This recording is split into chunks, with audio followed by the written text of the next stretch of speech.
Okay, Assalamualaikum warahmatullahi wabarakatuh. Salam sejahtera dan salam keceriaan kepada semua penonton.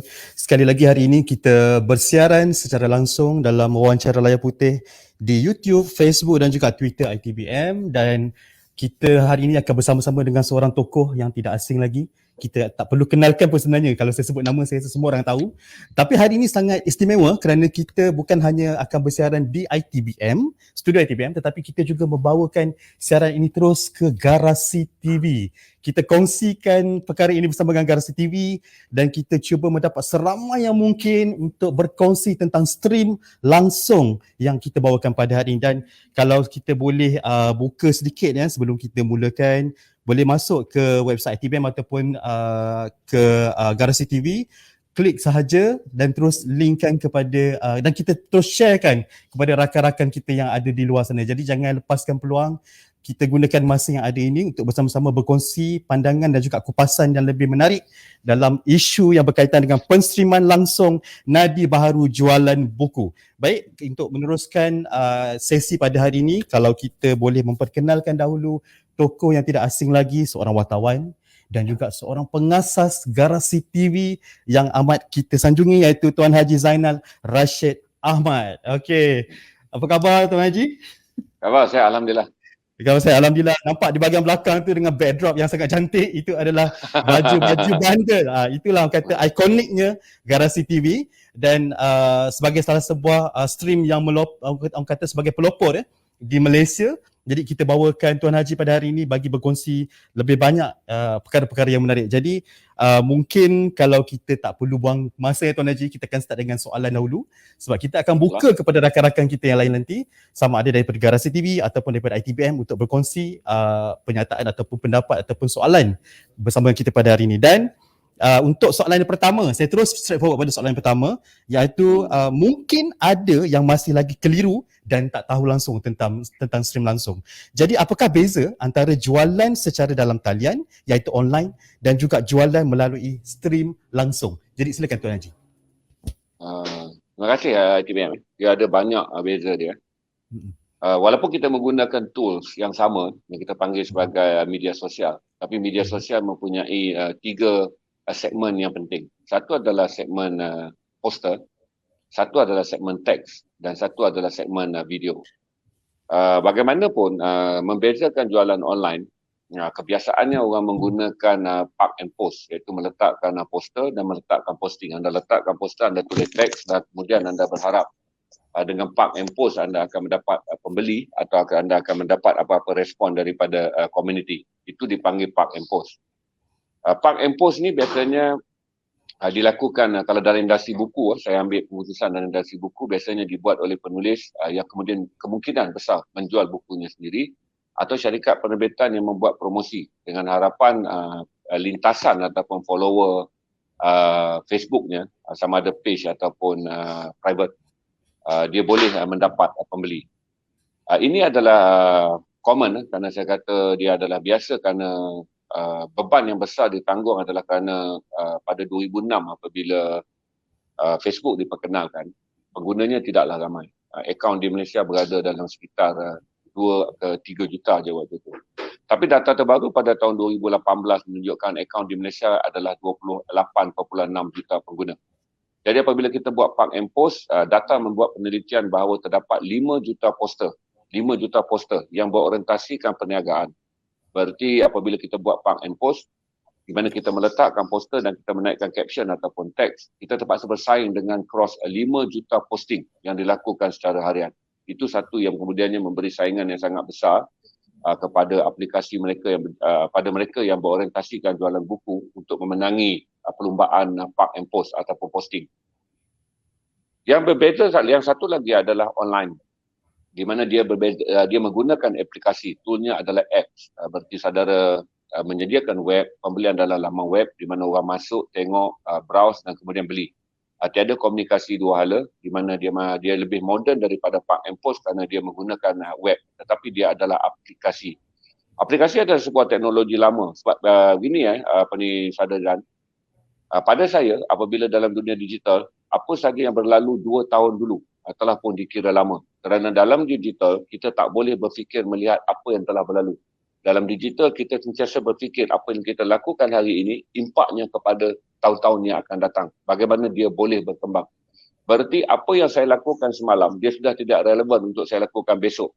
Jadi sebab tu saya menolak Park and Post dengan mengatakan apabila Park and Post telah menjadi lebih daripada 1 dekad, berarti dia adalah sesuatu yang tak relevan lagi untuk diamalkan. Kerana dalam teknologi digital, apa yang telah berlaku adalah sesuatu yang tak mungkin boleh dibawa ke depan. Kerana apabila benda itu berlaku, dia mencetuskan perlumbaan dan tidak akan lagi dianggap sebagai penerokaan baru. Kedua, itu tentang app. Stream pula, dia adalah menggunakan platform yang sama tetapi dia menggunakan live seperti yang mana kita lakukan streaming. Kita melakukan streaming berarti orang tidak membeli dengan menggunakan aplikasi tetapi mereka membeli terus dengan konsep yang Garasi buat sekarang ni adalah log. Berarti mereka membeli. Sekarang ni katalah saya sedang bercakap dengan saudara, saya angkat satu buku dan menceritakan tentang buku ini di skrin mereka boleh membuat log. Log beli dan kemudian posting dibuat. Untuk pengetahuan saudara, apa yang saya lakukan dalam streaming ataupun apa saja yang siapa lakukan dalam streaming adalah teknologi warming up. Ini kita sedang warming up. Belum lagi bermula betul-betul teknologi stream kerana 5G belum dilancarkan dan AI belum lagi bermula ataupun dipanggil sebagai artificial intelligence ni ataupun kepintaran buatan yang belum lagi bermula. Walaupun China dan juga Amerika sedang menerajui tetapi dia belum lagi menjadi pasaran komersial kerana akses bagi penggunaan AI adalah sangat mahal.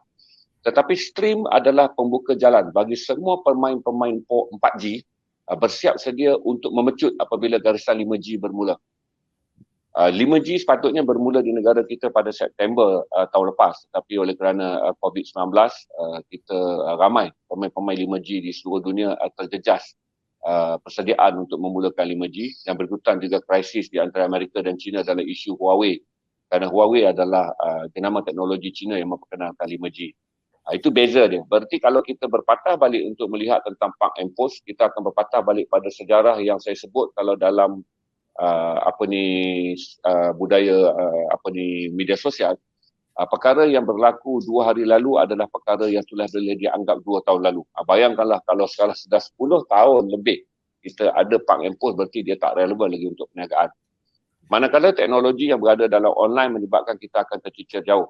Kerana apabila kita kekal dengan pelaburan online yang memakan belanja yang sangat besar, tetapi online bukanlah kita panggil warming up untuk menuju pada 5G. Kerana online ni, pembelian online melalui web masih lagi dianggap sebagai teknologi IT yang tidak akan memulakan teknologi AI, Artificial Intelligence. Ingat teknologi IT adalah teknologi yang datang pada tahun 1994. Berarti kalau kita masih lagi menggunakan jualan online dan bergantung kepada jualan laman sesawang, kita sedang menggunakan aplikasi yang telah pun berusia hampir 27 tahun. Jadi dia tidak lagi relevan. Stream yang saya maksudkan sekarang ini adalah warming up. Tak ada siapa pun lagi boleh mengatakan bagaimana stream ini akan membuka pintunya sebesar-besarnya apabila 5G bermula. Sebab tu saya galakkan semua orang pergi kepada stream supaya stream ini boleh menjadi sekolah tadika pada kita semua. Belajar, menerokainya, membiasakan diri.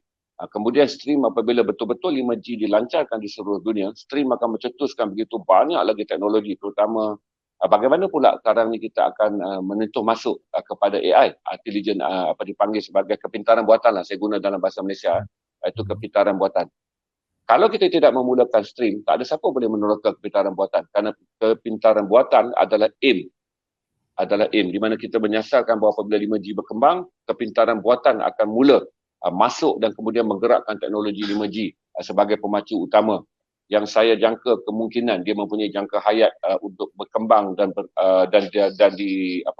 untuk berkembang dalam tempoh 5 ke 10 tahun. Itu beza dia. Berarti stream, jualan di Facebook dan laman sesawang adalah 3 perkara yang berbeza. Laman sesawang teknologinya telah dianggap kuno kerana dia telah lama dan akhirnya anda terpaksa bersaing dengan lebih daripada 12 juta tapak laman sesawang yang ada di seluruh dunia. Manakala anda menggunakan Park and Post, anda akan terpaksa bersaing dengan 5 juta posting yang dikeluarkan setiap hari oleh lebih daripada 4 juta akaun yang berorientasikan perniagaan domestik Malaysia sahaja. Itu beza dia. Saya harap orang boleh faham kata bila Garasi ataupun siapa sahaja membuat streaming, kita sedang membuat persediaan saja. Di sekolah tadika baru. Kerana apabila 5G dilancarkan, kita akan masuk sekolah rendah. Apabila AI Di negara kita apabila anak-anak muda dan juga kumpulan pakar-pakar apa dipanggil sebagai kepintaran buatan mula melabur konten digitalnya, pada waktu itulah 5G akan masuk ke sekolah menengah. Oh, panjang lebar yang telah dikupas oleh Tuan Haji tadi, tapi betul kalau ikutkan daripada data, daripada kaedah apa yang berlaku sekarang, ini adalah satu anjakan yang perlu kita lihat dan kita perlu adaptasi dalam tempoh yang ada ini, dan mungkin persediaan yang lebih jitu perlu ada, bukan saja daripada pihak kita tetapi pihak-pihak yang berkaitan dengan dunia pendigitalan ini perlu ambil perhatian dengan sebaik mungkin. Baik, saya akan pergi kepada soalan nombor 2 sebelum kita pergi pada soalan-soalan yang selainnya, iaitu sejauh mana Tuan melihat gaya jualan era digital ini? Bagaimanakah jangka hayatnya? Adakah ia akan akhirnya membunuh kaedah jualan buku secara konvensional atau menjadi pemangkin untuk meningkatkan lagi hasil jualan tu? Silakan Tuan. Tidak sama sekali. Tidak. Saya tak fikir kata. Saya fikir buku fizikal akan terus dicetak. Masalah buku fizikal bukanlah masalah buku fizikal.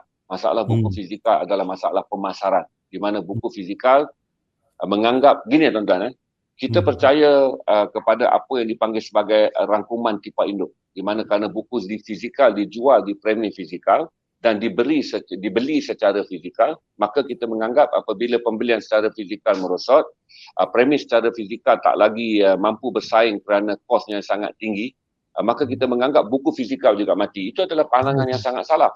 Apabila kita menganggap bahawa gaya beli fizikal merosot, kita menganggap bahawa kos mengendalikan operasi premis fizikal telah meningkat, maka kita menjatuhkan hukuman. Kerana dua sifat fizikal ni mati, maka buku fizikal akan mati. Itu salah sama sekali. Saya masih ingat ketika saya menjadi wartawan, bagaimana seorang pengusaha dodol di Melaka. Ini berlaku pada tahun 2002. Saya membuat liputan khas tentang pengusaha dodol di Melaka.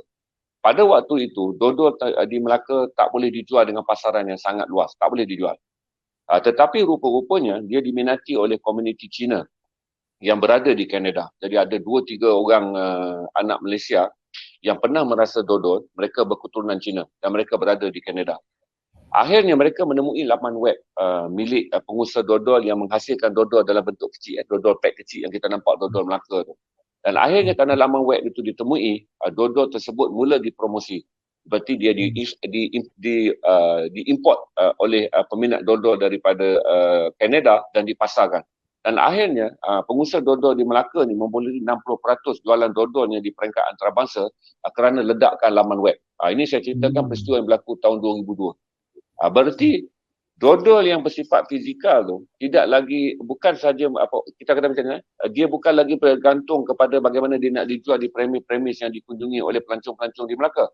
Di mana akhirnya dia bergantung kepada bolehkah dodol itu mencapai jualan yang besar kalau dia bergantung kepada walk-in customers yang datang daripada pelancong-pelancong luar. Jadi bila saya buat liputan tu dan saya ingat apa yang saya buat tentang garasi sekarang, sebenarnya apa yang kami lakukan adalah perkara yang sama saja seperti ketika ledakkan web bermula, bagaimana seorang lelaki Melayu menjadi jutawan sekelip mata apabila dodolnya yang dipasarkan dalam web dan kemudian dialihkan ke dalam bahasa Inggeris oleh rakan kongsinya berada di Kanada, dan dodol ini mendapat pasaran antarabangsa. Itu adalah apa yang dicetuskan oleh teknologi web. Dan saya percaya apa yang boleh dicetuskan oleh teknologi digital ataupun streaming, impaknya akan lebih besar kerana 5G dijangka menjadi pemacu dan memberi era baru. Tuan-tuan dan puan-puan yang menonton ni, saya beritahu, kita sekarang ni sedang meninggalkan revolusi 3.0. Revolusi 1.0 adalah dipanggil revolusi yang berasaskan teknologi wap, yang diasaskan oleh revolusi Perancis. Kemudian kita datang kepada revolusi kedua pada awal abad yang ke-20 yang dipanggil revolusi industri yang berasaskan minyak. Kemudian kita sebut revolusi yang ketiga, iaitu revolusi yang dicetuskan oleh IT ataupun teknologi maklumat. Tetapi orang tak tahu di bawah teknologi maklumat yang kita pergi kepada 5G ni adalah dipanggil sebagai revolusi 4.0, IR 4.0. Yang orang Malaysia tak faham sebenarnya IR 4.0 adalah revolusi yang berlaku di atas pembaharuan besar-besaran IT. Yang dulu kita sebut sebagai teknologi maklumat. Di atas teknologi maklumat telah berlaku satu revolusi yang paling besar yang dipanggil sebagai revolusi IR 4.0. Di mana apa sahaja yang telah dicapai oleh teknologi maklumat kini ditunggang secara moden dan secara lebih berkesan, secara revolusi oleh pengguna-pengguna IT. Sama balik kita kata dulu teknologi warp yang menggunakan arang batu telah menghasilkan industri penggilangan. Tetapi industri penggilangan mengalami masalah pemasaran kerana kilang boleh menghasilkan produk yang besar, tetapi kilang akan mengalami keperlahanan dalam mengeksport barangannya kerana teknologi warp juga digunakan kepada kereta api dan teknologi warp juga digunakan kepada kapal. Berarti kalau kilang mengeluarkan sebanyak mana produksi pun, dia tak mungkin memasarkan secara meluas. Itu datangnya minyak. Berarti apabila minyak datang, minyak menggerakkan teknologi jentera arang batu dengan teknologi pengangkutan secara lebih baik kerana minyak lebih mudah diperolehi, kuasa tenaga minyak menjadi lebih besar. Jadi bila kita belajar revolusi 1.0 to 2.0, dia adalah revolusi yang berkait di mana minyak datang untuk memberi sokongan kepada kapasiti ekspor dan penghasilan bahan. Begitu juga revolusi 3.0 yang dicetuskan oleh teknologi maklumat, di mana 4.0 yang sedang kita lakukan hanyalah menunggang semula, tetapi secara revolusi besar-besaran daripada revolusi 3.0 yang dicapai oleh teknologi maklumat kepada revolusi 4.0 yang akan dicetuskan oleh streaming dan juga AI, apa yang dipanggil sebagai teknologi kepintaran buatan. Itu yang saya jelaskan supaya faham. Buku tak akan mati. Kerana kesilapan kita yang paling besar, kita telah meletakkan 3 perkara dan kemudian apabila 2 perkara terbunuh, kita kata satu lagi juga turut terbunuh. Saya sebut tadi buku fizikal, framing fizikal dan gaya beli fizikal. Gaya beli fizikal memang merosak dengan banyak kerana habit manusia berubah apabila mereka datang dan berkenalan dengan teknologi IT yang membolehkan mereka beli secara online. Itu satu. Framing fizikal mengalami kelumpuhan pasaran kerana apabila pembelian mula banyak dalam online, kos untuk mengendalikan premis fizikal tinggi. Sedangkan pembelian buku di framing fizikal agak sukar. Oleh kerana 2 gangguan ini berlaku, kita telah menjatuh hukum buku fizikal juga akan mati. Itu yang saya kata kesalahan teknik berfikir yang paling besar pada yang pernah kita lakukan, yang telah kita lakukan, yang sedang kita lakukan.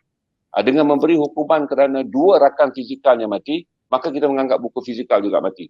Saya tak percaya tu sebab saya percaya kata apa yang berlaku dalam revolusi dodol oleh pengusaha dodol di Melaka ketika dia pergi ke laman web dan menjualnya, kemudian kebetulan ada rakyat Malaysia yang berada di Kanada yang boleh membaca dalam bahasa Malaysia membantunya. Jadi mereka membuat venture di mana katanya kami akan mengimport daripada kamu di Melaka, kami dan menjual dalam web kami yang berbahasa Inggeris. Kemudian dia menjadi seorang jutawan dan dodol. Saya cerita pada saudara, pada waktu tu dia hanya, kalau di ukat, sebab saya interview dia one by one. Dia menjual tak lebih daripada setengah kontena. Tetapi bila berlaku revolusi perkongsian di atas platform IT, dia mengeksport 10 kontena sebulan ke Kanada. Tetapi rakan kongsinya di Kanada lah yang kemudian mengedarkannya pula ke seluruh Amerika dan juga Kanada. Ini saya gambarkan benda ni akan berulang dan berulang dan begitulah cara kita menyelamatkan industri kita tanpa berfikir dengan mengatakan digital membunuh buku fizikal. Itu adalah fikiran yang paling kolot dan paling teruk lah yang pernah saya dengar. Setuju. Saya sangat setuju. Kalau kita katakan bahawa buku adalah akan mati dengan adanya digitalization seperti ini, saya rasa satu benda yang sangat mengata pemikiran yang sangat enteng lah, tidak melihat secara dasar, tidak melihat secara menyeluruh dan dari segi apakah kebaikan dan apa yang patut kita laksanakan daripada apa yang berlaku sekarang, terutama dalam situasi pandemik sekarang ni. Jadi saya juga tertarik tadi dengan apa yang Tuan Haji nyatakan tentang buku takkan mati tu, sebab saya sendiri rasakan kalau kita menyatakan bahawa buku itu mati, maka matilah kita juga sebagai pembaca. Jadi tak sepatutnya kita sebagai pembaca ataupun penggemar buku memegang pada tampuk pemikiran bahawa buku itu akan mati. Sebenarnya ia takkan mati. Baik, sekali lagi saya ucapkan terima kasih kepada semua penonton yang bersama dengan kita. Saya difahamkan hampir lebih daripada 200 orang view yang bersama dengan kita pada petang ini dan saya mahu untuk terus berkongsi info dengan mereka. Gembira. Saya tak tengok di view di FB Garasi berapa? Berapa kalau Tuan Haji boleh kongsikan? Okey, kita juga mencapai 200 view. Alhamdulillah. Kita berjaya. Kalau biasa kita guna perkataan lock, saya hampir-hampir nak sebut perkataan lock tadi dengan Tuan Haji, tapi betul yang ini segmen yang lain. Okay, tapi saya sangat teruja dan berterima kasih kepada semua penonton. Penonton juga dibenarkan untuk memberi sebarang pandangan, memberi sebarang soalan. Kita akan bacakan nanti mengikut segmen-segmen yang kita akan nyatakan selepas ni. Jadi boleh berikan sebarang pandangan ataupun soalan melalui platform yang telah disediakan. Baik, kita terus kepada soalan nombor 3. Kita biarkan selagi makin panas walaupun bilik ni agak sejuk, tapi saya rasa dah panas je tu. Okey. Boleh tak kalau Tuan Haji kongsikan juga apakah potensi jualan era penstreaman langsung ini pada masa akan datang mengikut jangkaan Tuan Haji. Okey, apakah kaedah ini akan mengurangkan penyewaan dan permintaan terhadap kedai fizikal pada masa akan datang apabila semuanya telah beralih ke jualan secara penserimaan langsung yang boleh dilakukan di mana-mana sahaja lokasi. Silakan Tuan Haji. Ya. Salah satu yang saya sebutkan bagaimana kapitalis kalah. Saya selalu menggunakan perkataan bagaimana kapitalis kalah. Sebenarnya IR 4.0 ataupun sekarang kita panggil kita sedang meninggalkan garis 3.0 dan menunjukkan ke garisan 4.0. Terima kasih kepada Mark Zuckerberg kerana dialah yang melabur berbilion-bilion ringgit dan mencapai keuntungan juga lah berbilion ringgit. Tapi inilah platform percuma. Sebab itu dipanggil IR 4.0 adalah kepintaran bagaimana anda menunggang di atas platform yang telah disediakan oleh revolusi 3.0 iaitu revolusi IT. Ada Facebook, ada IG, ada macam-macam media sosial. Kita datang hanya sebagai penunggang saja. Waktu Garasi TV memulakan siaran, kami tak ada duit. Kami hanya ada sebuah kamera S8 Samsung. Saya promote lah ni S8 Samsung. Kami pakai kamera tu. Ada kami beli lampu di Plaza Loyat. 3 biji lampu dalam harga RM1,000. Kami beli sebuah tripod dengan harga RM400. Itu asalnya permulaan kami berniaga dan akhirnya modalnya semua percuma. Cuma pada waktu itu menggunakan teknologi FB sangat terhad. FB membenarkan teknologi live 4 jam tetapi tidak mempunyai kemudahan seperti apa yang ada. Jadi bila kami memulakan selepas 2 bulan, kami mampu menaik taraf, tukar dengan menggunakan 3 phone, kemudian kami menggunakan OBS system, membolehkan kami berkembang dengan teknologi yang lebih komunikatif. Ini saya ceritakan pada saudara bahawa apabila anda mula streaming, anda tak lagi memikirkan tentang premis atau apa. Kos bukanlah, ini saya katakan, kos telah pun ditanggung oleh pihak kapitalis yang membangunkan teknologi media sosial, yang berorientasikan sama ada mereka datang daripada FB, mereka datang daripada IG atau mereka datang daripada Twitter. Mereka yang menciptakan teknologi ini. Ini yang dipanggilkan kapitalis ditewaskan kerana pertama kali kita golongan marhain ni boleh menunggang di atas teknologi yang disediakan oleh pelabur kapitalis secara percuma. Cuma beza dia adalah soft skill. Bagaimana kita nak mendapatkan soft skill kerana soft skill tak pernah diajar kerana saya panggil untuk bersedia masuk kepada revolusi 4.0. Dia sebenarnya walaupun kita kata dia ada revolusi teknologi tetapi dia akan gagal sekiranya soft skill yang datang daripada sumber manusia tiada. Berarti walaupun orang selalu menceritakan IT telah mengambil alih banyak skill kerja manusia tetapi sebenarnya dia mencipta lebih banyak skill kerja manusia. Dalam live FB kami yang main bandar ni, kami sebut joki. Tapi saya pakailah perkataan perantara. Kami sebut joki, soft skill. Di mana inilah yang paling tak pernah kita labur dan susah untuk kita bangunkan adalah mendapatkan apa yang disebut sebagai soft skill. Orang yang boleh menjadi joki ataupun saya sebut perantara bagi membolehkan streaming berjalan dengan menarik. Kerana satu masalah kita yang paling besar, selama 30 tahun kita membangunkan soft skill di dalam industri perbukuan adalah soft skill yang sangat akademik. Soft skill yang kita latih untuk bercakap benda-benda yang kelihatan cerdik dan kelihatan bijak. Tentang fake yang kita ciptakan untuk menggambarkan kepada orang bahawa komunikasi sastra adalah komunikasi yang sangat bernilai intelek. Tetapi akhirnya nilai-nilai intelek tak boleh membawa dia menjadi soft skill untuk menguasai pasaran umum. Jadi ramai hari ini kalau kita cakap dengan apa yang saya sebut persediaan yang dunia perbukuan tidak bersedia adalah kita menghasil banyak dalam istilah kami di main bandar ni kami panggil palatau. Orang yang tahu segala benda, orang yang tahu segala knowledge, orang yang sebut apa benda saja ketik semua ujung jari. Tetapi semua pengetahuan yang tidak berfungsi pada masyarakat awam. Kerana apa yang mereka ketahui adalah sesuatu yang tidak bersifat komunikatif apabila mereka berada dalam masyarakat awam. Selama 3 dekad dunia buku, dunia sastra hidup dengan komunikasi palatau, iaitu orang yang berasa pandai dan berkomunikasi dengan komunikasi persekitarannya yang juga mereka klaim sebagai sama-sama pandai. Dia menjadi sangat-sangat eksklusif. Akhirnya, golongan eksklusif ini telah membentuk satu golongan minoriti di mana buku dijual dengan komunikasi bahawa ini adalah bacaan intelek. Sesi-sesi dan forum-forum sastra dibuat dengan pengkhususan dengan mengatakan adalah ini forum bernilai intelek, sangat akademik.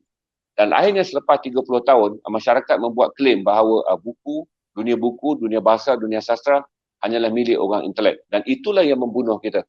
Kita telah mencipta satu kedudukan yang terlampau tinggi dan terlampau eksklusif kerana keperasanan kita tu. Kalau dalam bahasa yang kami guna dalam dunia bandar senang je, kalau sebut palatau tu, orang yang mempunyai banyak pengetahuan tetapi pengetahuannya tidak memberi manfaat kepada orang lain, tidak memberi manfaat kepada orang awam. Itulah yang sedang berlaku dalam dunia perbukuan, yang saya kata adalah penghalang utama untuk merakyatkan buku, kerana keupayaan mereka yang menjadi cerdik pandai dan so-called orang sebertahu dalam sastra ni, apabila mereka bercakap kepada orang awam akan mendengarnya sebagai kami tak tahu apa yang sedang kamu tahu. Itulah hujah ringkas saya. Kalau sekali lagi pada penonton, kalau ada sebarang soalan ataupun pandangan boleh ajukan, kita akan bacakan nanti. Dan sekali lagi saya juga ucapkan terima kasih sekali lagi kepada semua yang masih menyaksikan rancangan ini yang kita bawakan secara langsung dalam masa 1 jam ataupun 60 minit yang kita bawakan ini. Dan mohon kongsikan lagi, nyatakan kepada rakan-rakan yang lain bahawa ini adalah stream langsung yang sangat bermanfaat untuk kita kongsikan, yang kita bawa bukannya selalu kita dapat bersama dengan Tuan Haji. Untuk sesi berbicara biasanya Tuan Haji akan jadi joki di garasi yang mana saya sendiri berada di sana, melihat dan menyaksikan bagaimana mereka bekerja dengan sangat efisien dalam memastikan bahawa jualan itu dapat dilaksanakan dalam tempoh yang sangat limited. Dan Tuan Haji juga antara orang yang mengajar kami juga erti setiap saat itu ada nilainya yang dibahagi kami ikut kadar yang telah diperoleh. Okey, sebelum kita pergi pada pandangan selanjutnya, apa kata kalau saya terus juga kepada soalan yang keempat, okey, iaitu melalui Garasi TV. Penstreaman langsung buku telah membina satu kelompok pembaca atau pembeli buku baharu dalam kalangan penggemar denim dan juga barangan bandar. Okey, boleh tak Tuan Haji kongsi apakah faktor yang betul-betul menarik pembeli, atau mungkin apakah kaedah yang Tuan Haji gunakan untuk menggalakkan pembeli dalam kalangan pembeli baharu ini? Sebab saya sendiri mengkategorikan pembeli-pembeli di yang bandar ni, penggemar bandar ni adalah satu golongan kolektor, yang mana mereka ni sebenarnya bukan calang-calang orang. Selalunya mereka ni adalah golongan profesional, doktor, peguam, tapi penggemar bandar. Dan kita pun tahu bandar ni kadang-kadang nampak seperti barangnya RM1 tapi tidak, nilainya sangat besar kalau kita betul-betul menghayati dan menilai barang-barang itu sangat besar nilainya. Jadi Tuan Haji sila kupas sikit untuk soalan yang nombor 4 tadi tu. Silakan. Untuk komuniti bandar senang kerana dia telah wujud budaya apresiasi bahawa setiap helai pakaian, setiap barangan mempunyai sejarah dan sejarah itu perlu dihormati. Berarti knowledge ataupun kami sebut perkongsian awam tentang apa yang kami ketahui dalam dunia bandar adalah perkongsian di mana kami menghormati barang yang kami jual dan orang yang membeli menghormati barang yang kami beli. Dan komuniti ini tahu apa yang kami selalu sebut sebagai kenal barang. Kalau ikut orang di Kelantan tu dia mengatakan kenal barang. Oleh kerana dalam dunia bandar, budaya kenal barang ataupun menghormati barang telah lama berakar umbi. Jadi tak susah untuk membuat promosi barangan-barangan bandar kerana budaya menghormati produk yang ada. Sebagai contoh, saya tunjuk pada saudara lah, saudara lihat ini adalah produk yang saya sebut sebagai apa yang kami sebut sebagai baju Hawaii. Produk ni ada sejarah dia. Sejarah dia adalah kerana satu, dia adalah barang yang ditemui dalam gundi. Oleh kerana baju ni dihasilkan di banyak di Hawaii, di Amerika dan kepulauan-kepulauannya Polinesia, baju ni menjadi gaya-gayaan. Tetapi dia dihormati kerana apabila dia dibawa masuk dan dipasarkan di Malaysia, dia menggambarkan bagaimana Barat dan Timur berkongsi satu motif yang sama. Kerana motif yang ada pada baju-baju bandar ni adalah motif-motif yang menggambarkan bahawa ada satu bahagian yang kita lupa, bahawa kita disatukan oleh negara pengeluar baju ni iaitu Hawaii adalah garisan Khatulistiwa. Jadi bagi pemain-pemain bandar, mereka menghormati baju ni kerana mereka ingin mencari ikon-ikon yang motif yang mereka merasakan mereka berkongsi persamaan tersebut. Kerana bunga raya hidup di Hawaii, maka ikon ataupun motif utama yang ada dalam pakaian yang kami jual ni adalah bunga raya, pokok paku pakis, daun keladi, tanduk rusa. Jadi ini semua menyebabkan baju ni mudah dijual kerana dia ada sentimen kami ingin memiliki produk yang dikeluarkan oleh Made in USA yang satu-satunya berkongsi imej yang sama dengan kita orang berada di garisan Khatulistiwa. Itu saya cerita satu produk, tak susah untuk jual produk ni. Begitu juga saya bagi tahu dekat saudara bahawa apabila kita membawa buku dan dijual di dalam golongan peminat bandar, set-minded mereka telah ada, iaitu satu apresiasi, iaitu kami belajar setiap kali kami melihat benda, kami melihatnya dengan rasa menghormati benda tersebut. Kalau sejarahnya boleh dirungkai sebagai sejarah yang mempunyai kepentingan dekat dengan kita. Saya ambil contoh tuan-tuan, ini saya bagi kepada saudara bagaimana saya membuat analisa minit ke minit ketika kita membuat streaming jualan buku. Pak Samad contohnya, kenapa Garasi go all out untuk mempromosi Pak Samad? Kerana kami fikir kata paling mudah adalah memulakannya dulu dengan Pak Samad, walaupun ramai orang approach saya untuk approach sasawan-sasawan negara yang lain. Dan kemudian saya jelaskan kenapa kalau sasawan-sasawan negara yang lain masuk, saya ada masalah untuk buat USP, Unique Selling Point. Begini ingat tak bila kita jual stream buku Pak Samad Salina? Hampir 90% pembeli yang membeli Salina tak tahu apa-apa pun tentang Salina. Tetapi apabila kami menjual kepada komuniti yang tahu apresiasi, maka saya jadi joki. Saya tahu kita start, kita perkenalkan Salina. Tan Sri Johan menjadi panel. Bila kita memperkenalkan Pak Samad sebagai seorang yang telah lama berjuang dan memperjuangkan bahasa dan sastra. Dan buku yang dicetak semula adalah edisi 60 tahun Pak Samad. Perkataan 60 tahun sangat sensitif di kalangan komuniti kami. Kerana kami menganggap bahawa setiap benda yang mempunyai akar umbi sejarah adalah benda yang kami cari. Walaupun buku Pak Samad adalah edisi 60 tahun, dia tak jatuh vintage pun, dia adalah produk baru. Tetapi di kalangan pemain-pemain barangan bandar, repro itu adalah satu gambaran buku itu mempunyai nilai klasik yang sangat tinggi. Kerana dalam pasaran dunia bandar, barangan yang tidak memiliki sejarah yang kuat tidak akan dicetak semula.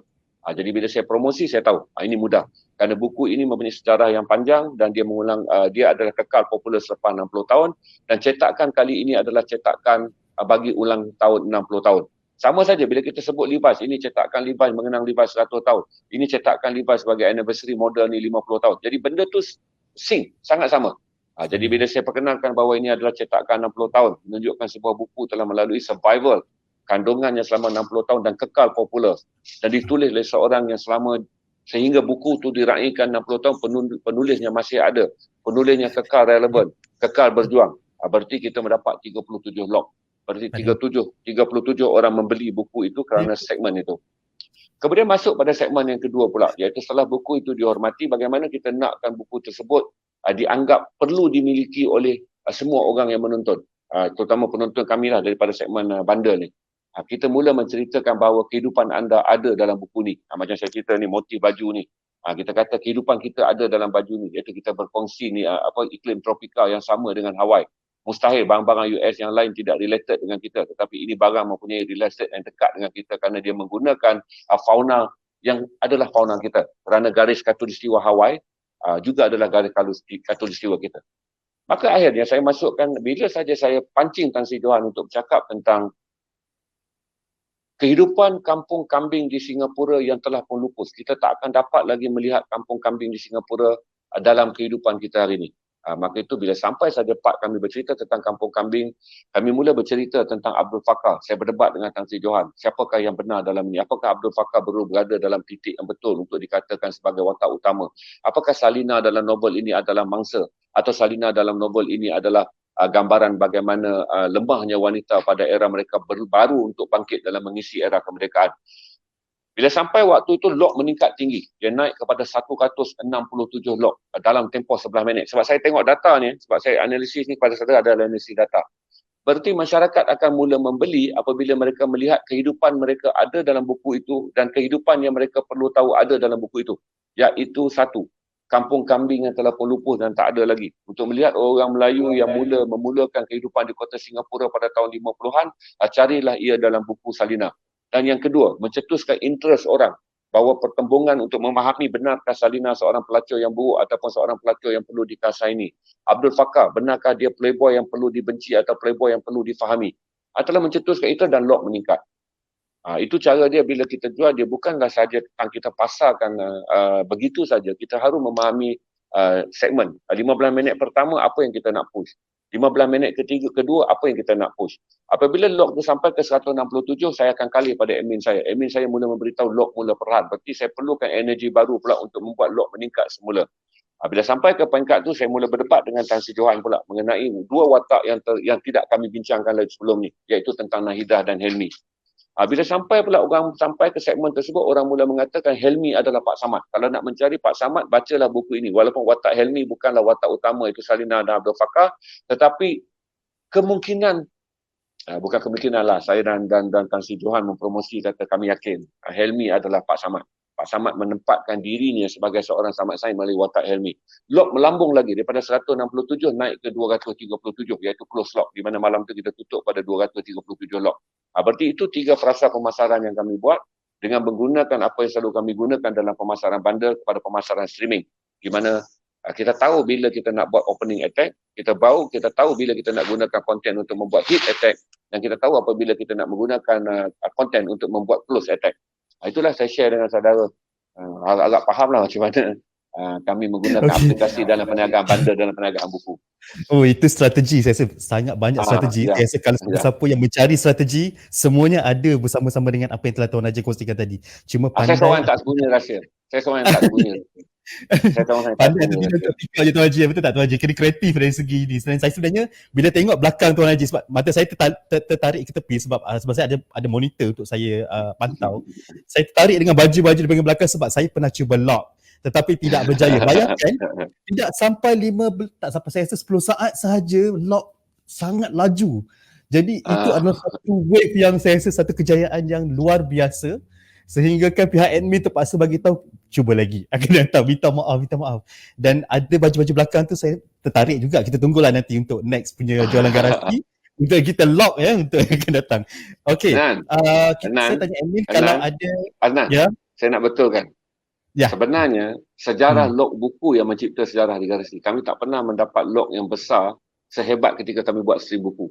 Saya beritahu pada saudara, untuk saudara yang tahu semua ni kan. Video yang paling banyak ditonton di Facebook kami adalah video mengenai buku. Dan log yang tertinggi yang berlaku di Garasi TV adalah apabila kami membawa buku.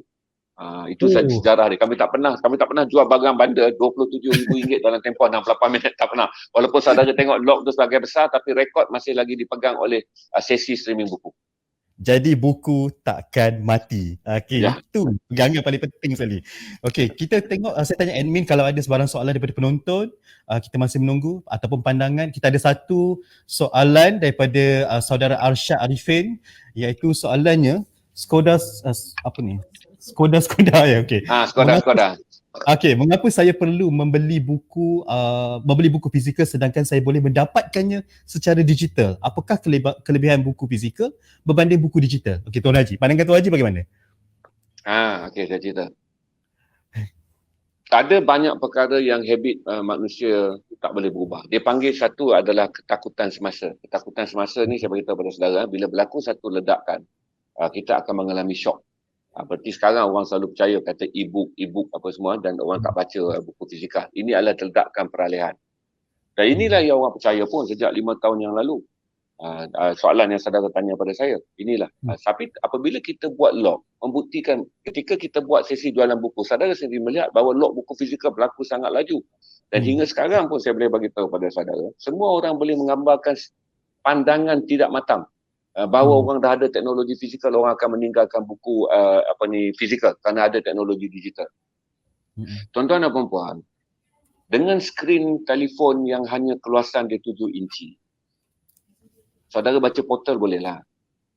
Dengan font 6, saiz 6, saiz 7, saudara besarkan apa pun. Tetapi untuk menghabiskan sebuah novel, secara kewujudan manusia boleh digitalkan diri dia macam mana pun, tetapi sifat analog manusia akan kekal kerana tak semua benda digital workable untuk manusia. Berarti baca portal 600 rencana 600 perkataan okeylah.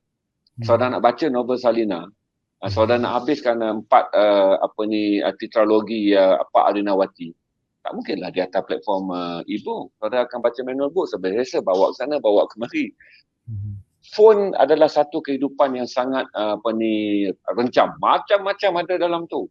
Seorang penikmat buku sejati akan hidup dengan buku dan kertas dan matikan phone. Penikmat buku sejati. Tuan-tuan, menikmati buku ni, steam dia lain. Dia kena baca hingga dunia lain yang kita tinggalkan. Hinggalah kita ada berada dalam dunia perkataan dan dunia yang sedang diceritakan oleh penulis. Membaca buku sejati dengan adanya tubuh kita yang kekal, kita tak boleh digitalkan tubuh kita untuk mengejar cerita dalam sebuah novel yang indah.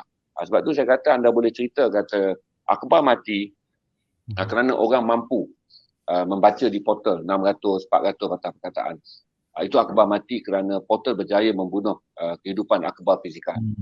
Tetapi sebuah karya-karya sastra yang perlu dibacakan dengan penumpuan minda yang penuh, tak boleh saudara baca dalam platform digital. Kerana platform digital gangguan sosialnya sangat tinggi. Kan betul. Sebab tu saya kata, Betul. Hmm. lihatlah pada fakta. Bila Hmm. kita gunakan stream, kita jual buku, saya kata, siapa nak cerita tentang RM27,000 diperolehi dalam masa 68 minit? Siapa nak ceritakan tentang 2 kali kita stream dengan ITBM? Anda juga mempunyai data. Orang log hampir RM42,000 dalam 2 sesi. Sesi pertama sekitar 68 minit, sesi kedua sekitar 75 minit. Saya lebih suka kita melihat fakta. Itu fakta yang saya bentangkan adalah bukan apa yang saya bayangkan, tapi yang telah berlaku apabila kita menganjurkan 8 stream buku. Okey, betul, tapi saya juga sependapat, dan sememangnya kalau macam kita yang memang penggemar buku ni, selagi tak pegang buku fizikal tu kita tak puas sebenarnya. Baca daripada gadget ni hanya sekadar gadget, dan kemudian begitu saja. Okey, ada potensi untuk jatuh bila tertidur lah. Tapi kalau kita penggemar buku, memegang buku adalah satu nilai yang tak dapat dinafikan, yang kita rasa keseronokan dia, dan kita dapat menggambarkan bahawa itu adalah kehidupan kita sendiri. Baik, ada lagi soalan lain, Amin? Kalau tak ada, kita pergi. Kita ada satu lagi soalan, Tuan Haji, daripada silakan, ikut je. Okay. Alright, daripada Yan SK. Okay, nak tanya. Kawan saya tu. Okay, kawan Tuan Haji. Okay. Kelak kalau abang Tuan Haji lah dah tak ada jadi joki, siapa yang paling sesuai untuk jadi joki sepertinya, atau mungkin lebih baik daripadanya? Ada cadangan? Oh, ini soalan ni agak sensitif juga, tapi tak apa. Tuan Haji silakan jawab. Okay. Banyak orang cakap macam tu lah, kata tentang peranan saya sebagai joki. Saya tak percaya. Saya kata ramai orang boleh buat. Kerana kita baru memulakannya 8 bulan. Tak ramai orang datang kepada saya. Saya tak kira lah sama ada agensi kerajaan atau sesiapa. Untuk sebenarnya tuan-tuan, saya tak beritahu kepada tuan-tuan. Tuan-tuan hanya memerlukan latihan 7 hari untuk menjadi joki yang baik. Sebab saya ada pengalaman main teater 2 tahun. Saya ada pengalaman. Saya boleh cakap sombong sikit lah dengan mengatakan saya seorang yang berpengalaman. Saya berada untuk melatih host TV. Datang host TV seperti Wan Kamarudin yang sangat skema. Yang nak cakap perkataan kasar pun tak boleh. Saya bentuk dia dalam edisi siasat. Saya ada Nozri Pak Wan Cik yang balik dengan latar belakang dia adalah sastra Inggeris yang sentiasa gementar. Tapi saya berarti saya tak ada masalah. Joki bukanlah kunci dengan mengatakan ada perlu keajaiban untuk menjadi joki. Tak ada. Anda hanya memerlukan latihan dan mendapat apa yang saya sebut, iaitu ketekunan. Kalau anda ingin menjadi joki yang baik, satu perkara sebenarnya bukanlah bakat, disiplin. Saya selalu lihat masalah paling utama adalah disiplin. Saya belajar hari ke hari. Saya stream 7 jam sehari, 6 hari seminggu. Berarti kita stream lebih kurang. Setakat ni saya dah stream masuk yang ini, saya rasa adalah dah nak mencapai 1,700 jam dalam tempoh 8 bulan, 9 bulan garasi bersiaran. Disiplin ni sebenarnya orang tak nak. Apa yang saya buat boleh dibuat oleh semua orang kalau orang sanggup ada disiplin macam saya. Berarti kekal disiplin stream pada setiap 3 petang sampai pukul 6 petang. Kekal disiplin stream pada pukul 9 malam hingga 1 pagi. Siapa nak buat benda tu? Semua orang menganggap kata benda tu berubah. Saya mengubah diri saya daripada seorang yang tak ada IT. Saya tak ada Facebook, saya tak ada ID dan saya tak ada tweet. Saya anti media sosial. Saya anti media sosial, tak tahu. Saya memulakan stream pada usia 53 tahun.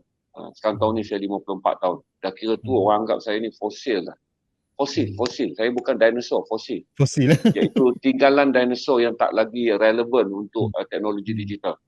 Tapi saya melakukannya dan saya rasa seronok kerana saya rasa inilah yang menjadikan saya rasa seperti saya berusia 25 tahun. Hari pertama saya melangkah masuk ke utusan Malaysia dan memulakan kerjaya baru.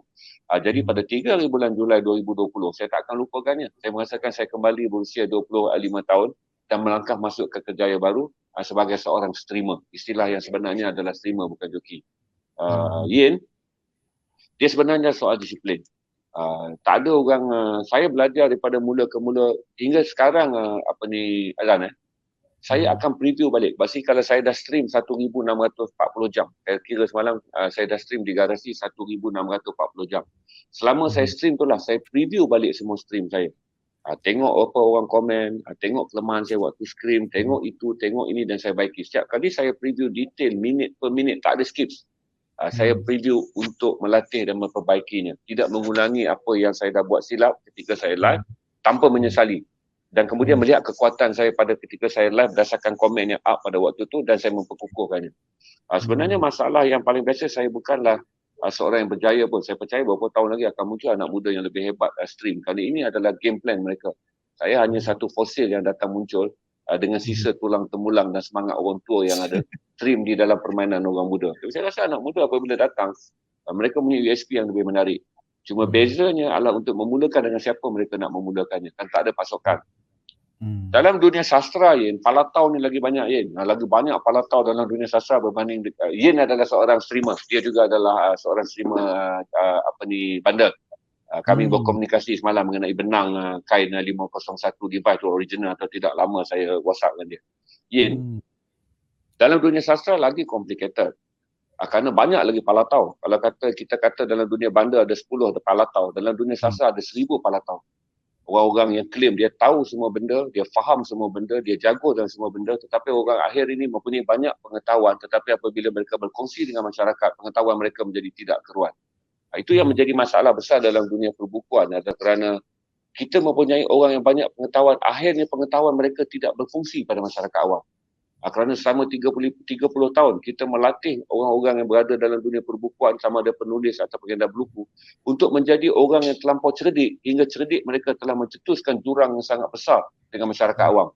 Jadi apabila orang cerdik ni bercakap dalam masyarakat awam, orang awam akan mengatakan, kami tak faham apa yang tuan cakap. Macam mana orang nak membeli? Kalau mereka mendengar satu ilmu yang hanya ilmu war and fu. Dalam dunia bandar kita sebut war and fu. War adalah dewa.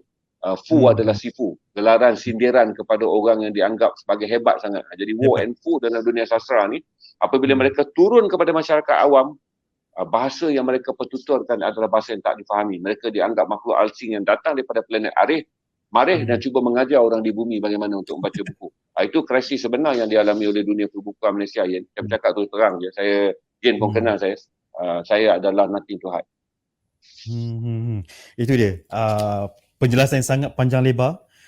Saya dapat satu lagi signal untuk satu lagi soalan. Hebat, panas. Okay. Kita terus kepada ini daripada bos kami sendiri di sini. Encik Safi Abdullah. Kita jawab soalan. Alright.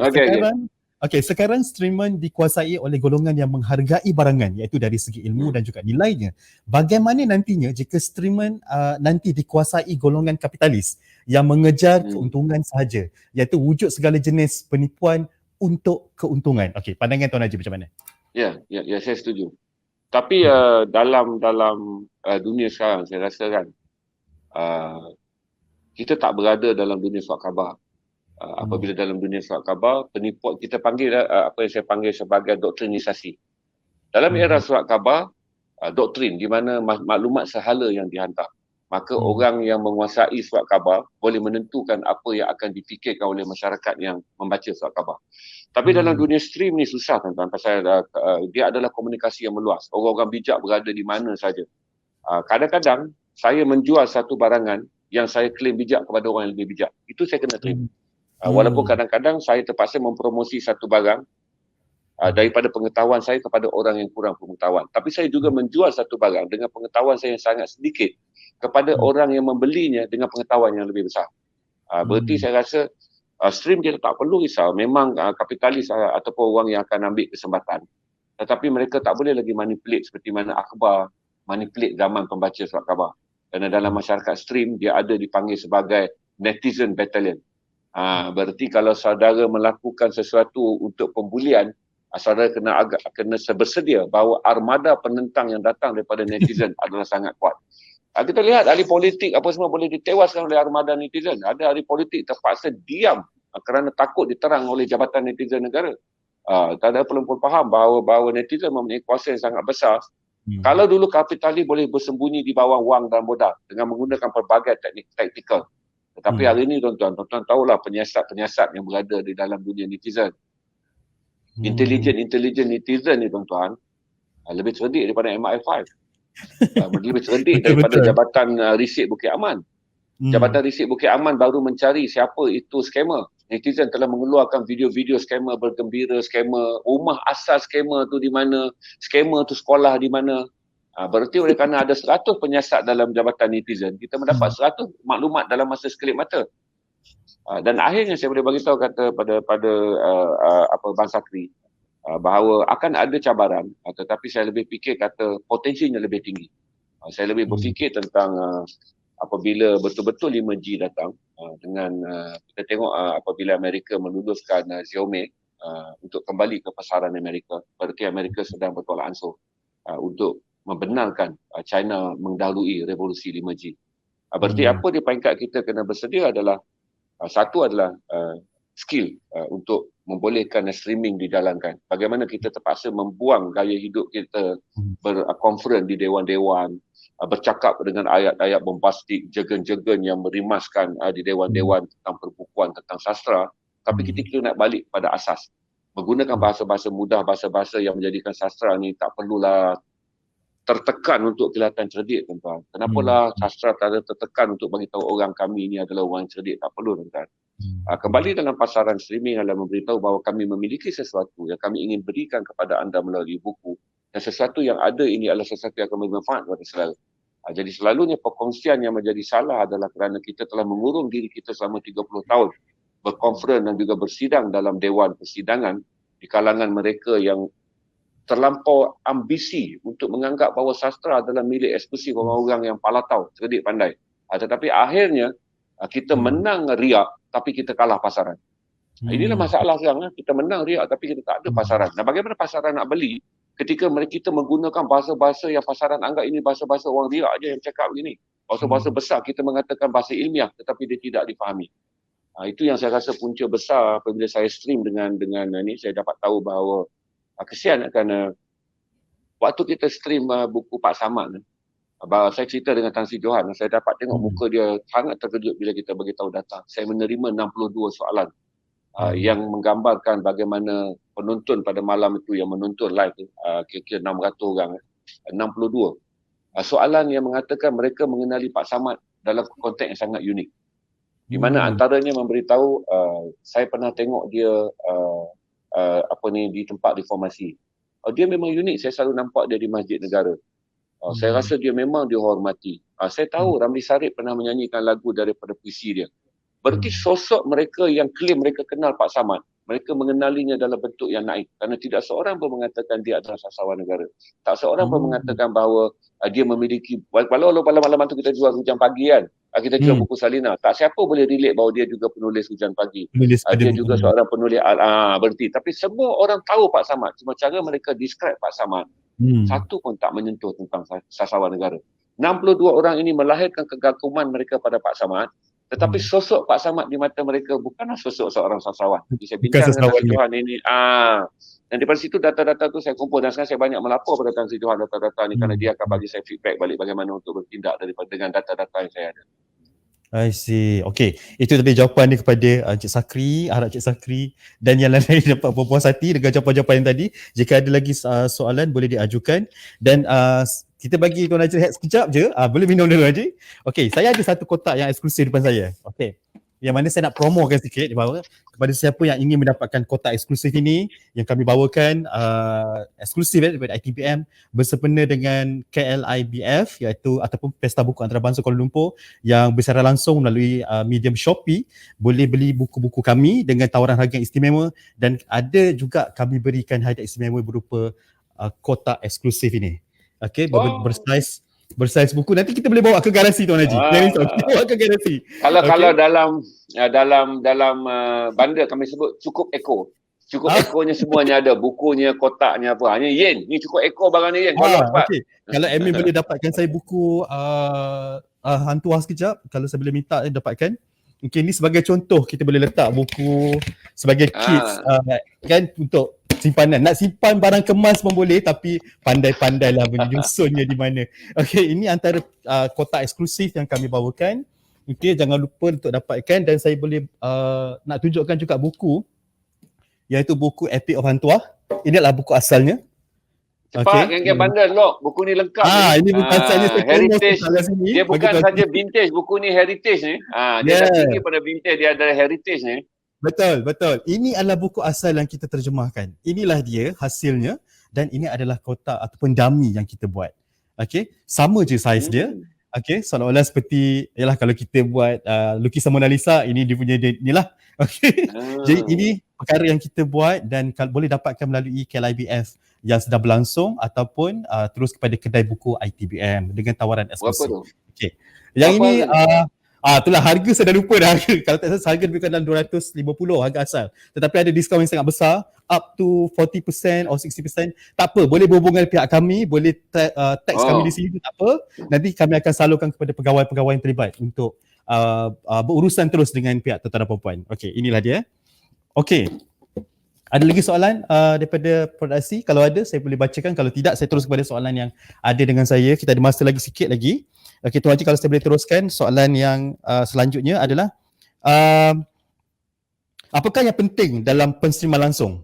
Okey, apa yang penting? Adakah produk yang ditawarkan ataupun topik yang diangkat ataupun dibincangkan, tetamu yang diundang ataupun kepetahan joki itu sendiri? Comeback pada Tuan Haji itu sendiri.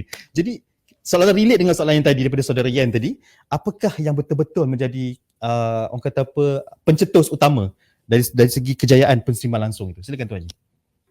Empat-empat tu penting.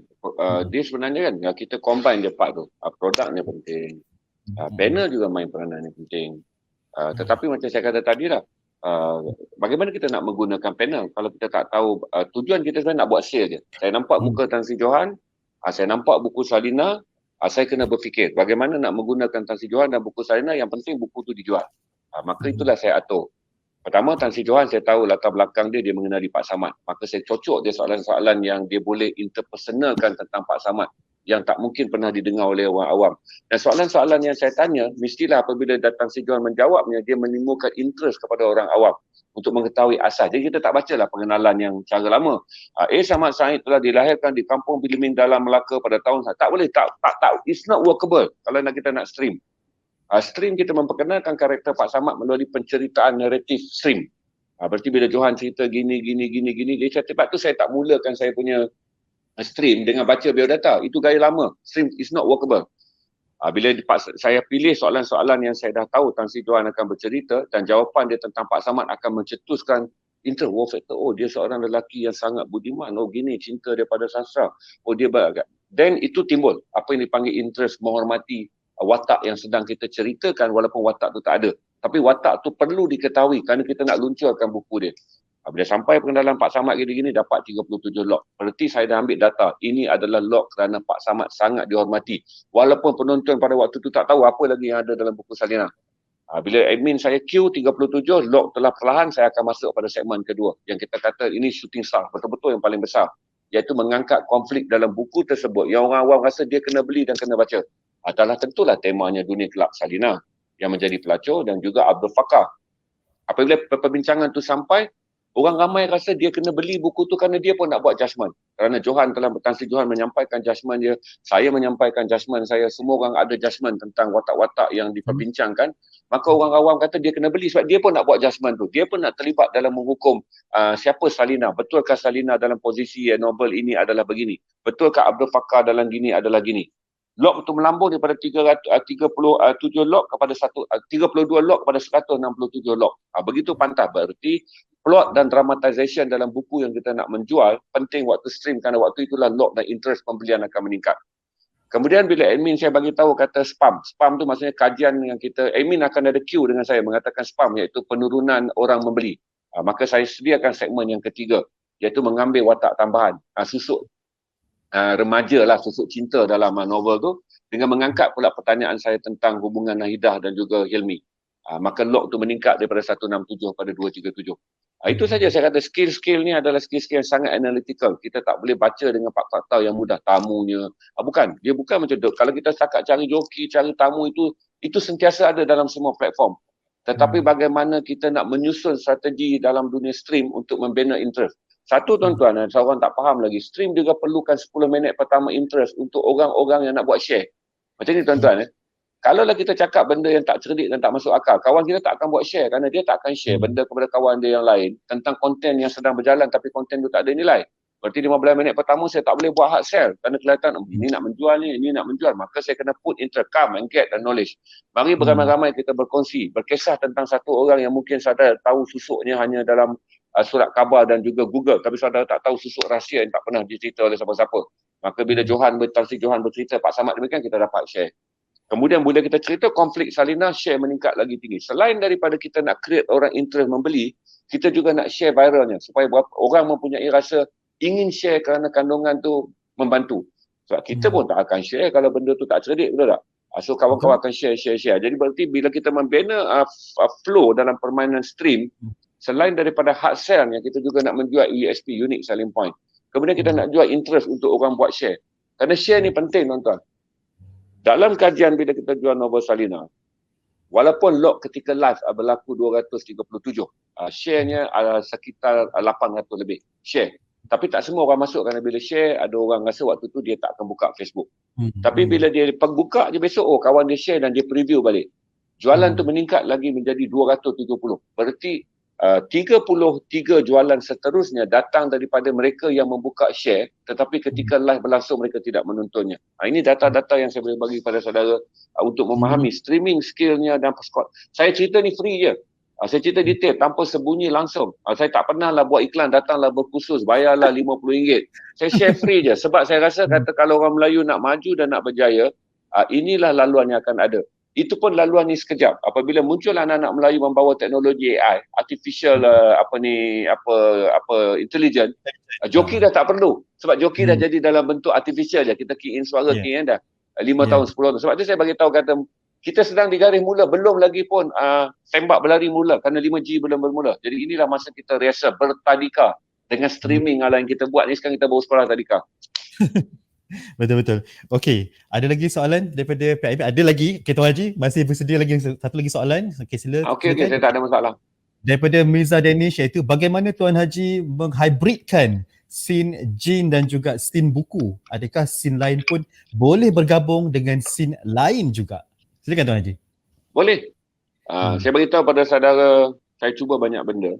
Satu adalah saya nak tengok bolehkah seorang peniaga kecil seperti penjual madu lebah.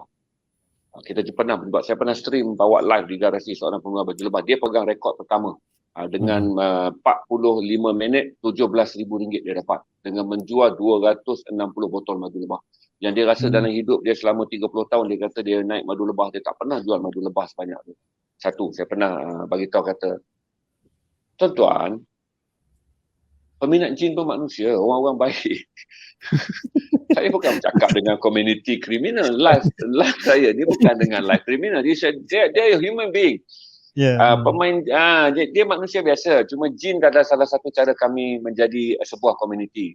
Tapi interaksi sebagai manusia berjalan seperti biasa. Kita semua menyayangi orang yang baik untuk dihormati. Kita beri buku Pak Samad kerana dia seorang budiman dan patut dihormati. Waktu Abang Man Lebah datang, kita beli kerana kita hargai. Dia berusaha bersungguh-sungguh. Dia satu-satunya penjual madu lebah yang madu tu dituainya sendiri, dibotolnya sendiri dan dijualnya sendiri. Pernah kita pecah rekod. Dia pemegang rekod pertama sebelum buku datang. Saya pernah collab konten semalam tentang filem. Semalam untuk pertama kali kami runkan podcast, iaitu pertama kali sesi garasi buat 90 minit tanpa berniaga. Kita mendapat lebih kurang 300 penonton yang nak mendengar untold story behind filem Perempuan, Isteri dan Jalang. Sebab semalam adalah Abang Wei.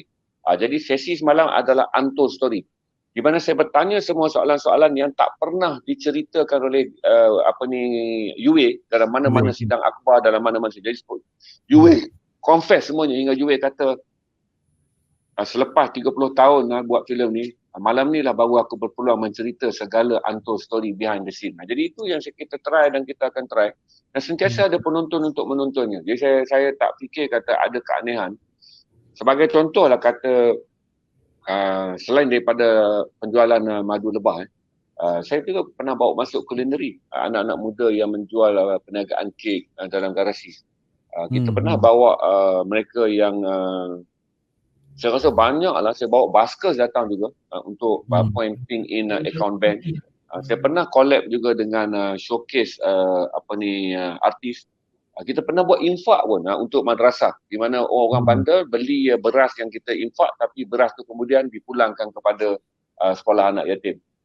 Log tu 12,000 untuk 2 malam. 2 malam infak saja. Log tapi anda tak mendapat barang. Log infak 12,000. diperolehi untuk membantu sebuah sekolah anak yatim yang mengalami kemelut kewangan waktu awal COVID. Jadi dia berhutang bil air, bil api, kita panggil buat satu projek amal, orang bandel lok beras yang diinfakkan tapi tak dapat pun beras tu. Tapi mereka manusia biasa je, cuma kami sama-sama mencintai denim dan bermain barang-barang dalam gundi. Ayat yang belakang tu tertarik. Mencintai denim dan bermain dengan barang di bahagian belakang.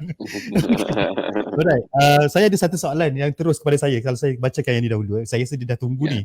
Dia kata tolong tanyakan soalan. Okey, adakah stream buku boleh dilakukan secara solo atau lagi afdal secara berkumpulan? Kalau solo, semua kena buat dan mungkin fokus kita dan cara percakapan kita untuk tarik pelanggan membeli akan tersasar. Jadi yang mana sesuai? Secara solo atau secara berkumpulan? Pandangan Tuan Haji bagaimana? Okey, dia adalah soft skill, apa yang kita miliki. Berarti tengok aset. Waktu saya beritahu ni tuan-tuan, bila kita buat perniagaan, jangan bayangkan apa yang kita nak buat. Itu salah. Saya belajar daripada Profesor Tan Sri Emeritus Dr. Ismail Hussein. Jangan buat satu benda yang kita bayangkan dan jangan buat benda yang orang fikirkan. Dia ajar saya dalam satu pertemuan dengan arwah kata pada saya, China, kalau nak buat benda, buatlah sesuatu yang kita rasa kita mampu melakukannya. Berarti dia tak mahu saya berimajinasi tentang nak melakukan benda. Sebenarnya dengan sekarang apa yang saya ada, apa yang boleh saya buat. Kalau saya imajinasikan, nanti saya kata saya kurang kamera, saya kurang lampu, saya kurang tamu. Kalau kita nak bawa tamu datang, saya kurang duit. Dengan merancang begitu banyak perancangan itulah yang membunuh titik permulaan. Sebab tu stream ni saya mula dulu, kedai kami buruk je. Kalau preview balik stream garasi pada awal kami mula. Sebab satu, saya tak nak berhutang. Kedua, saya beritahu kepada rakan kongsi saya, Aniza dan juga saudara Jack, kita mulakan secara kecil-kecilan. Kami mulakan kecil-kecilan. Kami tak mahu berhutang. Hinggalah akhirnya dengan menjual jeans buruk, jeans terpakai. Kami berjaya mengumpulkan RM70,000 keuntungan dalam tempoh 2 bulan tanpa hutang. RM70,000 lah kami berpindah ke studio yang ada sekarang, dah upgrade semua sistem kami. Dan kemudian mula mengambil pekerja. Daripada 3 orang pekerja, kami sekarang dah ada 10 orang pekerja. Dan kemudian daripada syarikat yang menjual barangan dalam gundi, kami mengeluarkan jenama kami sendiri. Seperti sekarang ni kita melabur RM180,000. Dah kita lancarkan jenama kita 2 minggu sudah. Berarti kita dah masuk frasa, iaitu mengeluarkan bukan sahaja barangan terpakai tetapi jenama jeans dan juga jenama produk garasi. Jadi tuan-tuan dan tuan-tuan, jangan jadikan kita orang yang akhirnya mati dalam perniagaan berfikir. Mati dalam perniagaan berfikir. Perniagaan adalah sesuatu yang kita lakukan. Jadi kalau saudara fikir nak sedia tu nak sedia, kalau saudara rasa saudara seorang yang talkative, saudara seorang yang apabila saudara shock sendiri, saudara boleh buat orang lain rasa shock, serene alone. Kalau saudara nak meletakkan dalam bentuk konsortium senang. Saya cerita tuan-tuan, malu tuan-tuan, kita dalam industri buku ni.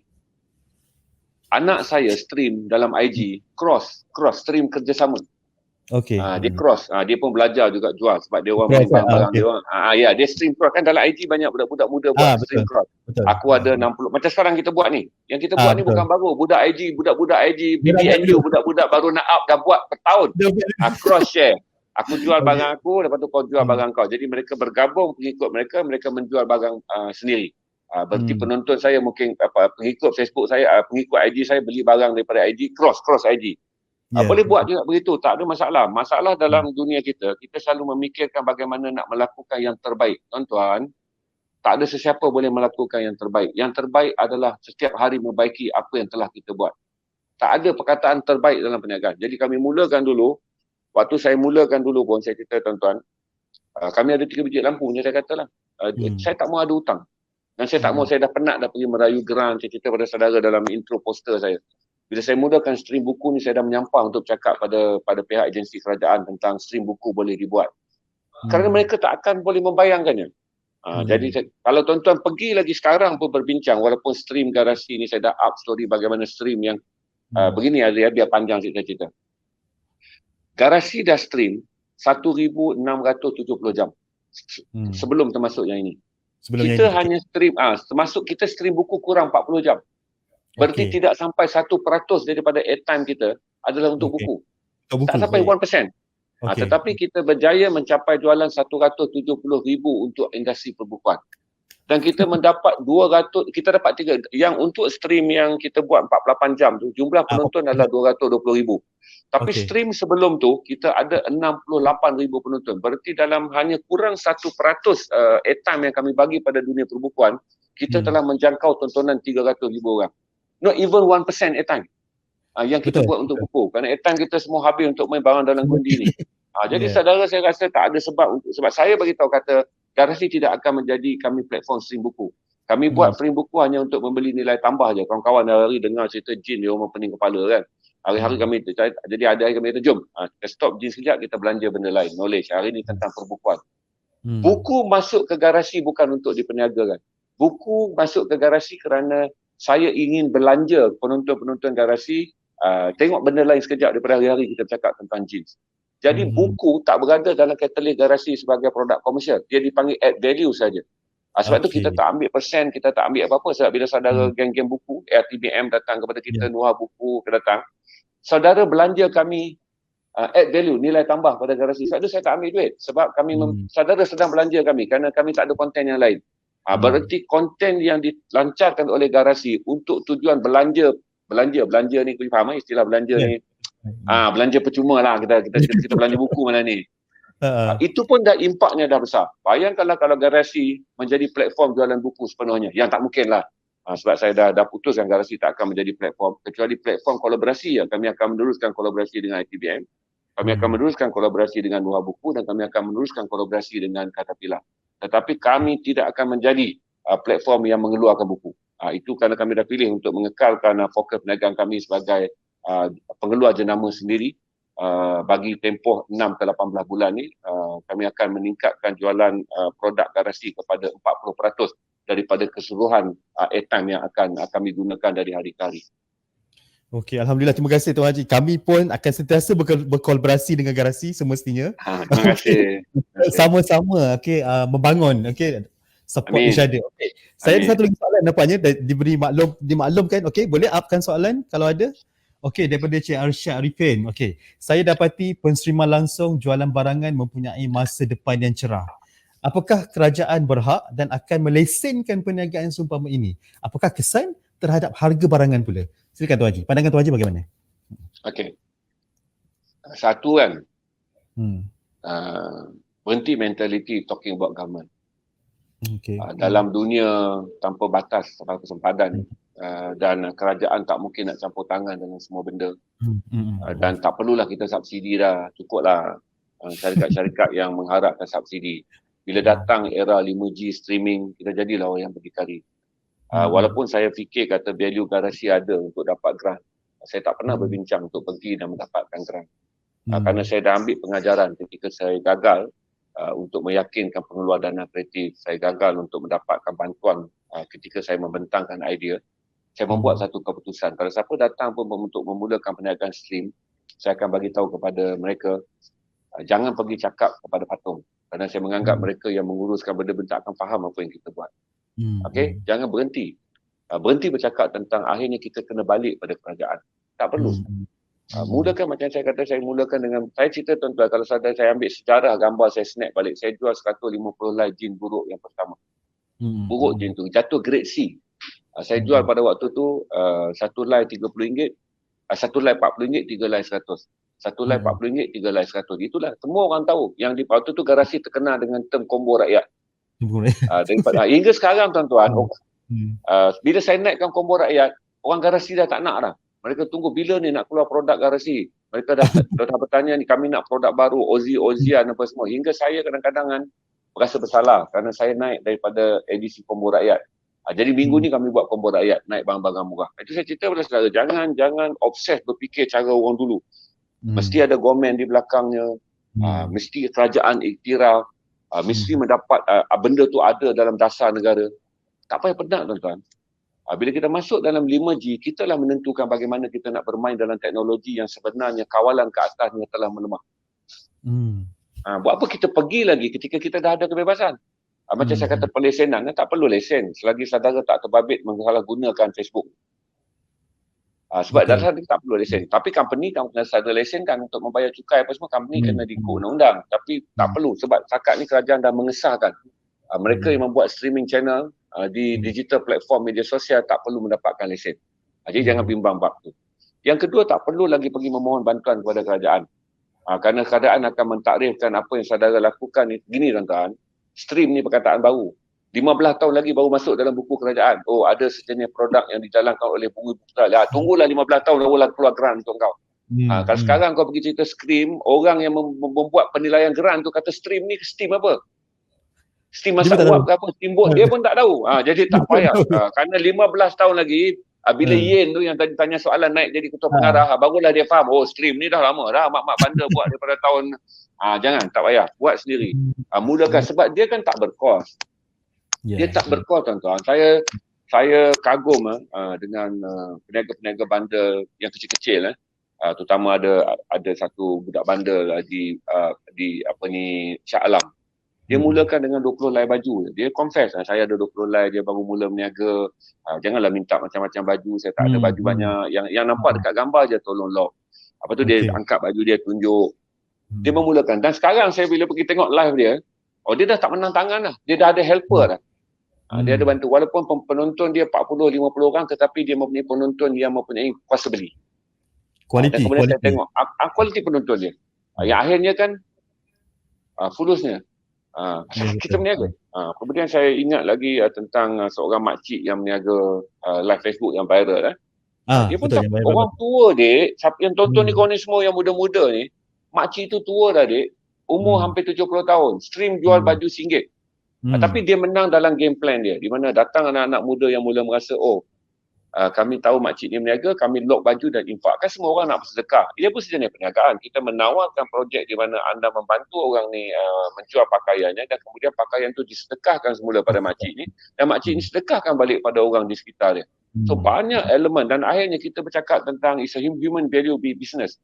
Bisnes ini juga mempunyai orientasi nilai manusia. Dia tak perlu kita berat-beratkan dengan perkara yang tak perlu. Mulakan, majukan, hari-hari preview balik, stream secara konsisten, jujur dengan pengguna anda.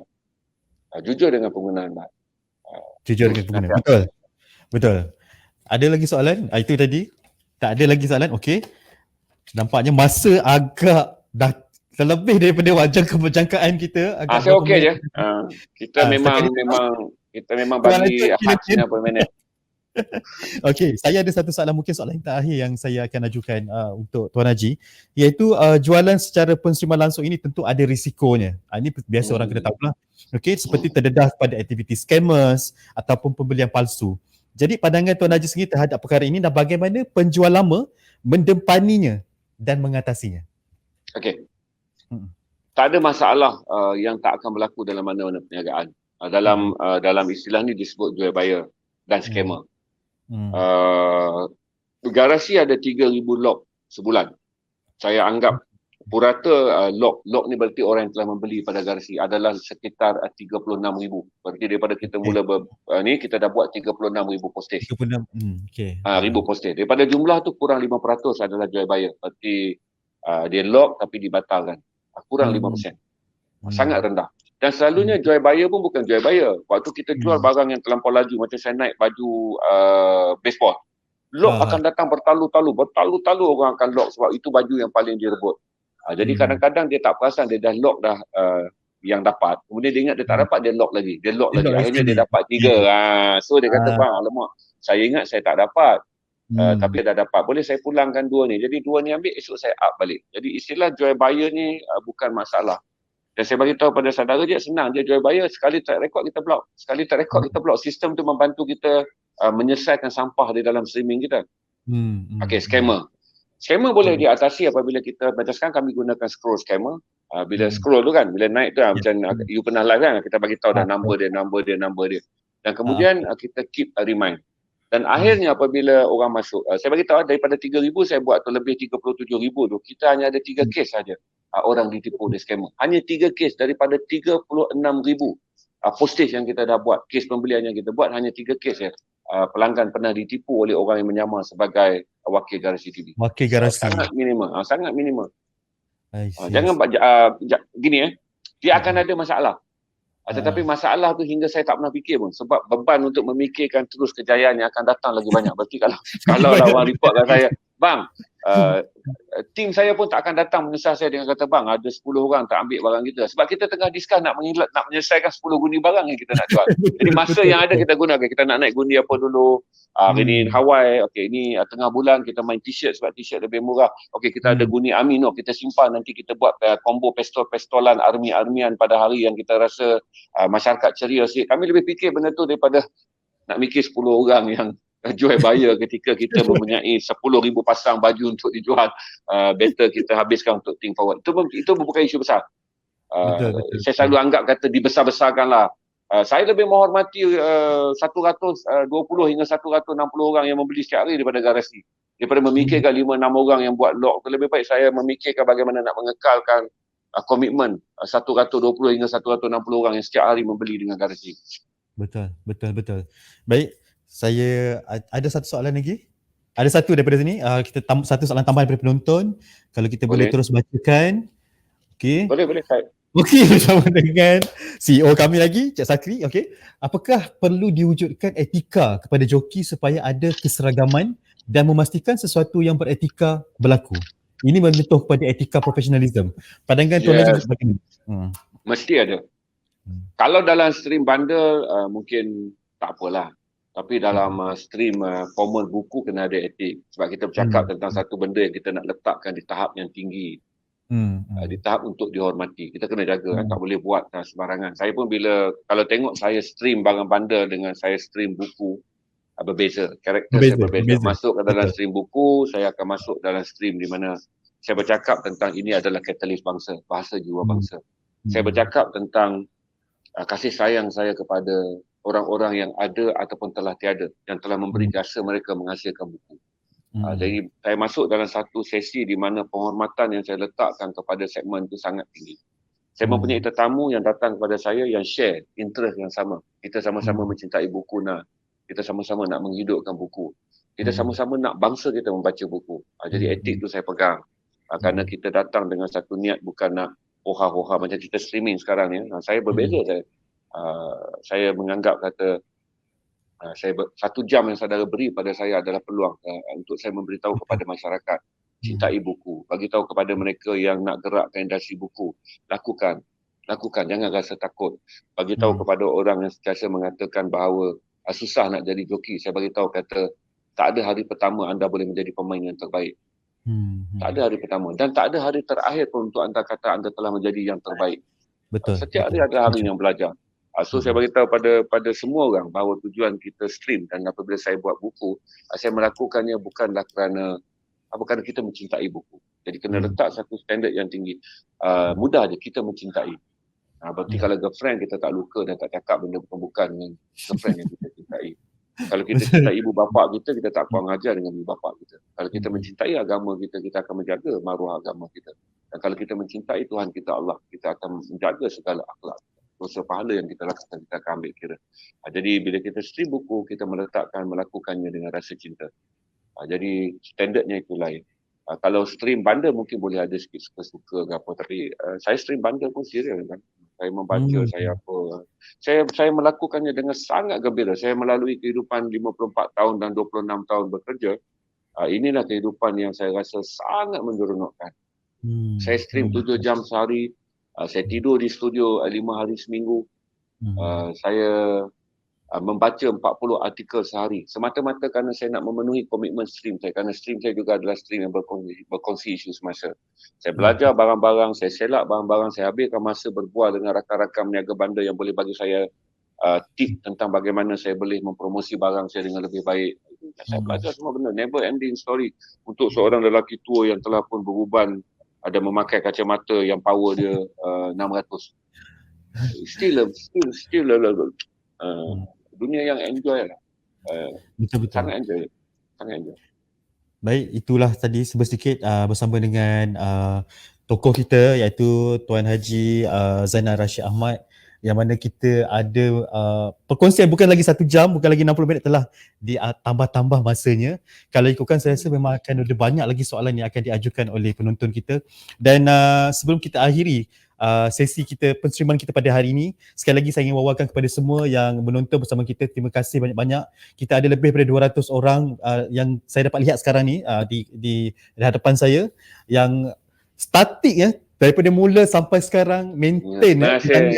So kita ada penonton yang sangat berkualiti, yang sangat mencintai buku, yang sangat ingin tahu tentang dunia penstreaman ini.